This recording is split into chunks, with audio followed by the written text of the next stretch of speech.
Hello, friends. Welcome back to Colliding Worldviews. Today, in this episode, we are getting a national security update from Ryan Morrow, the intelligence director at ClarionProject.org. Ryan, welcome to Colliding Worldviews.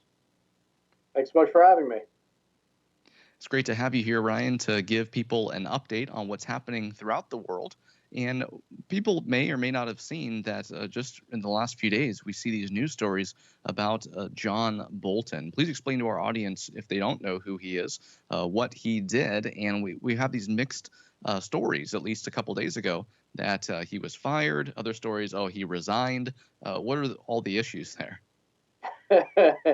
Yeah. So it seems like everybody that joins the Trump administration very rapidly gets fired or quits, and then you don't know if they got fired or they got quit. And it reminds me of when Trump used to say during the campaign once or twice, he was like, it's kind of like when you're dating a girl, and if she dumps you, what you tell people is, she didn't dump me, I dumped her. And it seems like that's what happens when there's staff leaving the Trump administration. So John Bolton was the national security advisor to the president. So he's basically in charge of the National Security Council and then getting those recommendations for policy to the president. And right from the beginning, John Bolton is more hawkish, especially when it comes to the jihadist issues. He is aimed more at victory rather than trying to contain things and make deals. And so he was seen as tough, and Trump was attracted to what's seen as tough. But when it comes to actually implementing policy, they weren't on the same page. And so he's fired. And now we're on to yet another national security advisor. But the real sticking point here was, well, there were a few things. But Bolton wanted to do more to overthrow the Marxist dictator of Venezuela. Trump did not want to get that involved. North Korea was another big one where Bolton contradicted Trump because Trump basically wanted to ignore North Korean short-range missile tests. And Bolton said that's a violation of the UN, which it was. That got him very angry. And there were some other comments Bolton made that upset him. When it comes to Iran, according to the reports that are out there, Trump is considering alleviating sanctions a bit or giving them a line of credit in exchange for putting some more restrictions back on their nuclear program and as a gesture of goodwill ahead of meeting with the president of Iran. And then finally, the explosive point that reportedly they had like a 2-hour argument over was the fact that the president wanted to bring over leaders of the Taliban to Camp David 3 days before 9/11 for peace talks. Not necessarily even a peace agreement, but peace talks to basically say to the Taliban, you take over Afghanistan as long as you promise not to assist terrorists who are trying to attack the United States. And then we withdraw or minimize down to like 5,000 troops just to provide like basic security for the embassy and maybe carry out a strike here and there if necessary. So the foreign policy of the United States right now is in a great state of flux, and it looks like it's going to be shifting in a direction that looks very different from what we saw over the past year or so. And just a couple of days ago, a news story came out. There's just one site, but it's all over the place. CARE appalled by appointment of Trump's new acting national security advisor who served on a board of anti-Muslim hate group. Now, of course, CARE calls everyone haters or racist or Islamophobes if you don't agree with their Islamist agenda. They even criticize and don't like Clarion Project. Why are they so appalled by this new security advisor or interim security advisor? Well, there was a push within the Trump administration from figures that he chose to ban the Muslim Brotherhood as a terrorist organization. For those that don't know, the biggest radical Islamic group in the world is the Muslim Brotherhood, and they have different branches that engage in violence, but not all of them directly do. And they're so big that and they participate in elections. So a lot of people say they're better than Al-Qaeda, but they're not so great. and Hamas is officially the Palestinian wing of the Muslim Brotherhood, which we do consider a terrorist group. So I think logically it's obvious that they're a terrorist group, but because they are not labeled that way, they're allowed to operate in the United States. They intelligently choose to use different names. So they have a myriad of organizations, and the Council on American Islamic Relations, which is that Islamic group that's constantly calling everyone an Islamophobe, calling them a bigot, and they're especially vicious to other Muslims, is one of those branches of the Muslim Brotherhood slash Hamas in the United States. So they've hated the Trump administration, but they also at times called Obama an Islamophobe. They said the same thing about George W. Bush. And they're upset about the person who was just underneath John Bolton, who's replacing him just for the time being, for maybe a week, because Trump says he'll have a new national security advisor in a week, because he comes from one of the think tanks that is similar to Clarion Project, where we expose the Brotherhood and groups like them. So, yeah, of course they're upset, but they're also equally upset over Bolton. And at this point, I don't know how much attention people pay to the Council on American Islamic Relations, because their ties to extremist groups and their own extremist rhetoric has been so over the top for so long that even huge sections of the left are like, no, we'll talk to other people. Why would we deal with them? Now, it's not surprising that the Muslim Brotherhood, CARE, other Islamist groups, but of course, here in America, we have hundreds of offices of the Council on American Islamic Relations. It's no surprise that they will come and attack people like Bolton or Trump or any white racist, quote unquote, people who speak out against Islam. But they even attack Muslims, people who don't support terrorism. People who are from the Middle East. They are not white, but they are still calling them names and attacking them if they are what we know as a Muslim reformer, a Muslim who says Islam needs to coexist with other religions in the 21st century. I don't agree with Islam that we find in the sources, the life of Muhammad, what have you. And we just need to have coexistence. We know Zuhdi Jasser, Tariq, the different people, even from Clarion Project, Raheel Raza, people who say, hey, I'm a Muslim, but there's a problem in Islam somewhere that has caused these jihadists to think that they're right, to do what they do. Why is CARE and other Islamist organizations, Muslim Brotherhood front groups, attacking even Muslims? Well, the reason that the Muslim Brotherhood and also the Saudi Wahhabists and the Iranians, all of these governmental sponsors of jihadists really started pouring money into the United States and the West, Europe and Canada, back 1950s, 1960s, because they saw that the Muslim community was growing and would need representatives. So they came in and started building the mosques, getting the scholars trained and sending them over, because they recognize that internally their biggest adversary are Muslims who want to have a modern interpretation of their faith that can justify coexistence and taking part in the joys of being a Westerner, and rejecting this type of theocratic mindset. And so as a result, you have the top leaders of the Muslim American community, the majority of mosques, the majority of visiting scholars, all coming from this more Islamist, this more political Islamic mindset, simply because all of that costs money and it requires organization and infrastructure. And the Muslims who disagree with that were quickly outmatched and don't have that. They don't have a Saudi Arabia giving them billions of dollars to build a competing force.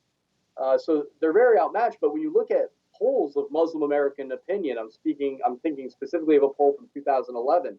They asked Muslims in the United States, which group represents your interests or most represents your interests in the Islamic community? And CARE and all of these other groups that have connections to extremist movements and foreign funders only got single-digit support. So they hold the biggest events, and many Muslims that disagree with them will go to those events because they're looking for a girlfriend or a boyfriend or just some socializing because they're a small community and they want to be with other Muslims where they feel welcome. And so it gives the impression that these groups have a ton of support. You look at the polling data, no, they're being widely rejected. And even in my work at Clarion Project, I lead the intelligence section, and we do a lot of work with law enforcement. And there are many people who identify as Muslim who provide intelligence to me as well as intelligence to law enforcement at great risk to their lives with almost no incentive to do so selfishly, to try to stop these types of jihadists, to expose radical preaching. And so we're appreciative of them, and we try to support them as much as possible. I fully understand some people will say that they feel that their version of Islam is inauthentic. To me, I'm about saving lives and minimizing the hate in the world, and I'm going to ally with the good guys and hope that they prevail. And I let people know all the time, Muslims are not the issue here. When I look to the life of Muhammad, and I look at the Islamic sources, and of course the jihadists who are following those sources, Muslims, your next door neighbor Muslim who just wants to, raise his kids and have freedom, they're not the enemy. We need to love Muslims. They're people made in the image of God. Muslims are not the problem. I tell people all the time, Muslims in the Constitution and Bill of Rights can be compatible, but Sharia in the Constitution cannot, because full Sharia, if you look to a country that is under it, like Saudi Arabia or Iran, it is not compatible with the Constitution. Now, they say, oh, we have human rights. You need to know they're not referring to the Universal Declaration of Human Rights. They're referring to the Cairo Declaration, if anything, and that is an Islamized version of human rights. CARE claims to be a human rights organization when really it is a complete fraud. They do not support freedom of speech unless it's their own. They don't like what you're thinking, which is Article 16 or 18 of the Universal Declaration of Human Rights, freedom of thought. CARE doesn't like that if they don't like what you're thinking. So anyway, if you go to my Vimeo channel, vimeo.com/Tony Goulet, you can watch a 2019 edition of the Muslim Brotherhood, Origin, Identity, and Agenda. It talks about the whole history, origin of it, and all of that stuff. No surprise, though, that CARE attacks even people who are Muslims if you don't just line up and be on their side, which is what they would expect from you. However, we also see how there are people in the United States government who have this Islamist mindset, this Islamist agenda as well, who, no surprise, support CARE and receive support from CARE. And one of those people who are in the news all the time is Ilhan Omar. What's the latest on her and what she's up to? Right. So Ilhan Omar, she's had basically a saturation effect on me and a lot of other people, where she would make these comments that were arguably anti-Semitic, certainly anti-Israel to a very extreme fashion, suggesting that there's a Zionist conspiracy that is controlling Congress, saying really bad things about the United States, having really dismissive comments about 9/11. But I used to have her Twitter on my homepage of my cell phone because I was trying to keep up with everything she was tweeting, because every day for a while she was doubling down on this stuff. And the media, because reporters only have, an 8-hour work shift and so much time in the day, couldn't keep up with it all. And so it started happening so much that the American people didn't realize the extent of it, how fixated she is on bashing the West and framing the West as the global imperialist. I mean, it's truly an obsession for her. It's not like an opinion she expressed once. It's like she wakes up in the morning and thinks about it. She goes to sleep and then she thinks about it and dreams about it. And it's happened so much now that people don't really report on it unless she really goes to an extreme. So if you're not hearing as much about her, it's not that she hasn't stopped. It's that people got used to it. So that's just one. That's like the most egregious example. Now to go after the other side, it's sometimes non-Muslims who ally with these extremist forces that cause serious problems. And I remember under the Obama administration, you did have a lot of people who would identify as conservatives that were outing Islamists and people who were allied with Islamists within the Obama administration and Islamist-friendly policies. And that was great. I have to tell you, as soon as Trump got in, a lot of that stopped. Now the Trump administration may be better than the Obama administration when it comes to this issue, but this problem has not stopped. But what I've noticed is that people who agree with him politically have stopped investigating or are in some cases choosing not to report or emphasize instances where Islamist extremism is being aided and abetted by people in the Trump administration. Here's an example. There's a group that I study called Jamaat al-Fukra that is famous for having these communes where guerrilla training has taken place in the past on the camps and sometimes off-site of the camps. That's where it happens most of the time now throughout the United States. They claim to have 22 of these Islamic villages in the United States. Way more radical openly than anything CARE does. Very easy to show that they are extremists and a cult. They had one member of Congress who they most highlighted as their friend for defending them. Mick Mulvaney, South Carolina congressman. He is now the White House chief of staff to President Trump. I've reported this. I've tried to emphasize it. And people, because of political reasons, will not carry it. It becomes limited to the Clarion Project website because of the political tribalism in this country. And I think out of all the threats that we face, this mind-numbing political tribalism probably scares me the most. And if people go on YouTube or any video site, you can get video clips of these jihadist camps that, yes, are in the United States, believe it or not. And you'll see how people try to get into those. They drive up to the fence or the gate or whatever, and they're denied. But the evidence is there, so no problem with that there. Other than the problem they exist in general. However, they do exist, and we see video evidence of that. Speaking of Ilhan Omar, she made this comment about 9/11, and some people did something, and obviously a lot of people had an issue with that because you're talking about 3,000 Americans dying. A new story came out recently talking about how planes aimed towards the Twin Towers, that planes are what killed 3,000 people on 9/11, rather than talking about the people who were flying those planes. Lots of issues there as well. What is the latest rhetoric around 9/11? Obviously, many patriotic people are talking about it. They're remembering what happened 18 years ago.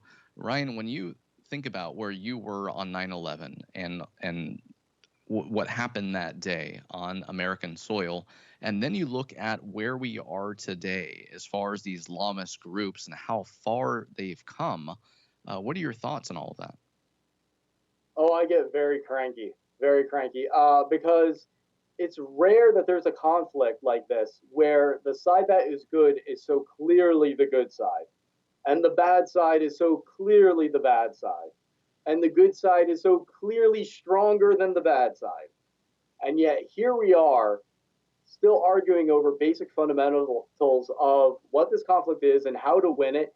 And to be honest with you, although I wouldn't characterize it as necessarily easy, compared to past conflicts, it's relatively easy to win this type of thing. And by win, I mean you minimize the threat, you hold the state sponsors of terrorism and extremism accountable.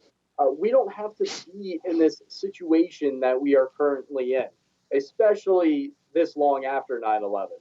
And the dialogue around 9/11 that we still get every single anniversary. This was a particularly bothersome 9/11 for me because of things that were happening politically and policy-wise, like I said, with the Taliban. But the average person, you basically get a few different narratives now that are opposite of what I think is the correct one. The correct one, I think, is basically it's an ideological war. We're not to blame. We should win it. And that's kind of it. And the other side is you have one group of people that are saying that the Muslim world is so uncivilized that they're basically animals. They dehumanize them. And therefore, we need to either nuke them or just completely leave and then have a Fortress America strategy, which isn't going to work. You have the other camp that's saying, well, America essentially deserved it. There was a personality on the Young Turks, the biggest progressive voice in the country, that literally said a few weeks ago, F it, dude, America deserved 9/11. That's an exact quote of what he said. America deserved 9/11. I'm going to say it, like it with such pride. And then are the inside job people that find some way to just connect it to whichever group of people they want to demonize, whether it's Jews, Republicans, military-industrial complex, whoever they hate, they find a way to say is responsible for the inside job, or all of them. And those are the three narratives that are dominating discourse around 9/11 today. And neither of them lead to a better world. And Ryan, here at Trinity Channel, we focus highly on theology. We say why we think Islam is false. We point to the evidence of why Christianity and the gospel is true. At Clarion Project, they pretty much don't deal with the theological issues between Christianity and Islam. They simply focus on the issues of what's happening in the world, the society in America. They focus on just the fact that there's a problem, quote unquote, in Islam. And when we have Muslim reformers, again, that's people who say that they're Muslims, but they openly say that the jihadists are wrong, the jihadists are a problem, the people who are taking the text and interpreting them and then going out and committing violent acts against people, there's a problem there. Now, if Zuhdi Jasser and Rahila Raza and other Muslim reformers are being attacked by CARE, which is supposedly a human rights organization in America, they're not carrying guns, they're wearing suits, even though the Muslim Brotherhood and the Islamists have the same end goal as the jihadists, and that's for the whole world to be under Sharia, which of course Muslim reformers would disagree with. When we think about all of that, and the fact that, yes, there are many Muslims in America who just want to live their lives, raise their kids, and enjoy freedom. They say, I would never want to live under Sharia myself. We have Muslim reformers. But when we look at the amount of Muslim reformers in the world, and when we take their view on things and compare that to Orthodox Islamic theology, and because of the difference, the reformers are deemed apostate right off the bat, of course, from the jihadists themselves, as well as being attacked by CARE. If you combine that factor with another factor of where 18 years after 9/11, people still haven't even agreed that there is a problem within Islam. And every time you hear about 9/11 or some type of jihadist attack, you have people saying, oh, no, that is not Islamic.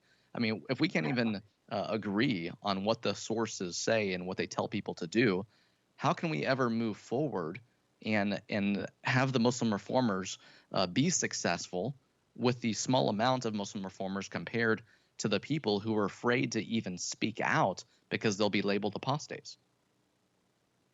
Right. I mean, there's really nothing to be gained from being a Muslim reformer, even in the United States, where it's relatively safe to do so. So imagine what it's like in other countries. So it's a victory for us to work with the Muslim reformers, then to whatever degree they have success, that helps us. And I think it's just morally the right thing to do to help them. I don't expect them to win the theological debate because, I mean, they're going up against clerics, and it is such a break from the history of Islam as we know it. But what I've learned is that Muslims, even on the radical side and on the non-radical side, they're not coming to their position from this like deep theological study in many cases. Many of them they want to be human rights promoters. They have that moral objectivity within them, within their souls, that knows it's wrong to kill people because you disagree with them, that it's wrong to commit FGM, that it's wrong to want to destroy Israel because they're Jewish, to deny the Holocaust, that all of these things are wrong. And so since they identify as Islamic and they're in that culture, they find ways to justify that feeling with their interpretations of their faith. Now, can that actually work? I think it can, because public opinion anywhere can be influenced by just narratives and fundamentally what people want to be true. So, and also what they experience. So, like, you had the Muslim Brotherhood come to power in Egypt, and then very rapidly you had Muslims and Christians coming together to protest and overthrow the Muslim Brotherhood. And you've seen this process happen again and again, even in places like the Gaza Strip, even though the anti-Hamas forces have not yet won. But where these Islamist theocratic forces take hold, it's a terrible situation for the people that live under it. And so you have many Muslims then that then reject it and say, this can't be true. I mean, this can't be what God wants. And so then they latch on to whatever interpretation they need in order to justify resisting that, or many of them just leave the faith entirely and maybe not even tell their friends and family, and then they fight against it. So sometimes, ironically, we are assisted in the ideological war when the enemy succeeds, because then people get to taste what they're fighting for and they realize, you know what, I actually don't want this. And Sheikh Yusuf al-Qaradawi, the man who's seen as the modern-day theologian of the Muslim Brotherhood, he has said on Arabic television, if Islam got rid of the apostasy law, Islam would collapse. And Ryan, people build the strongest walls and barriers around things that are weak, not things that are strong.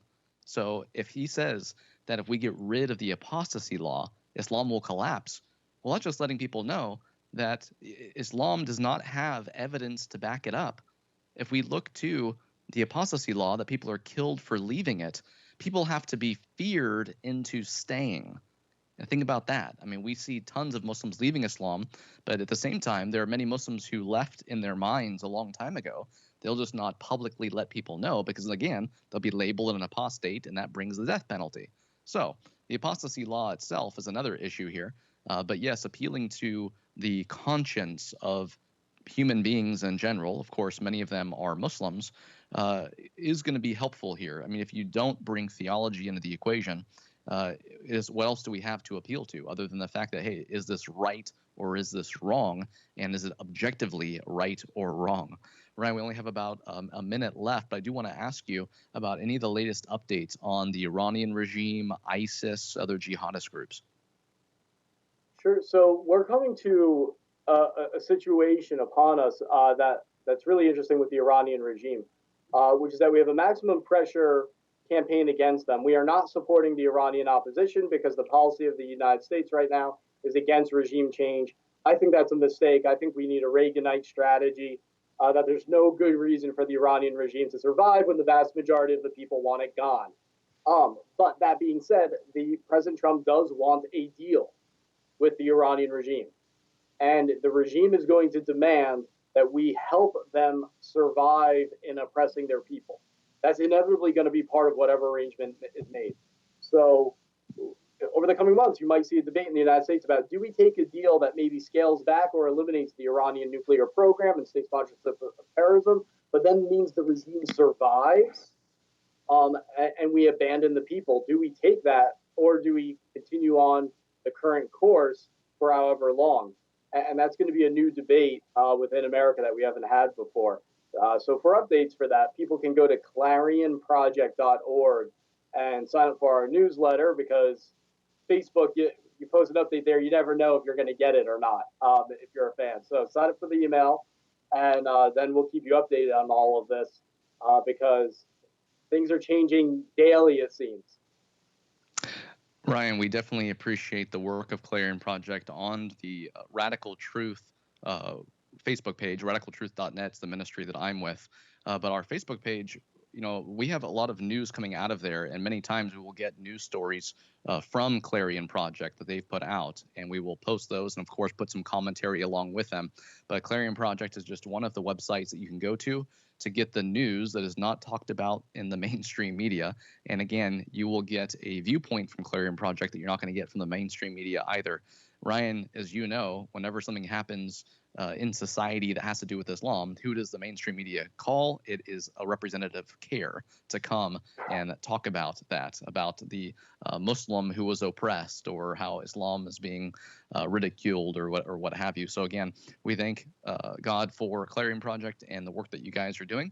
And I want a lot of people to check out your website to follow your work. Thank you so much for being here on Colliding Worldviews. Thanks so much for your time. God bless you. Friends, check out clarionproject.org. Again, sign up for their newsletters, as Ryan had mentioned. You just put in your email there and subscribe. You'll get automatic email updates each day of different analysis, things that Ryan's putting out himself, as well as other news and opinions and all of that. God bless you. We will see you next time on Colliding Worldviews.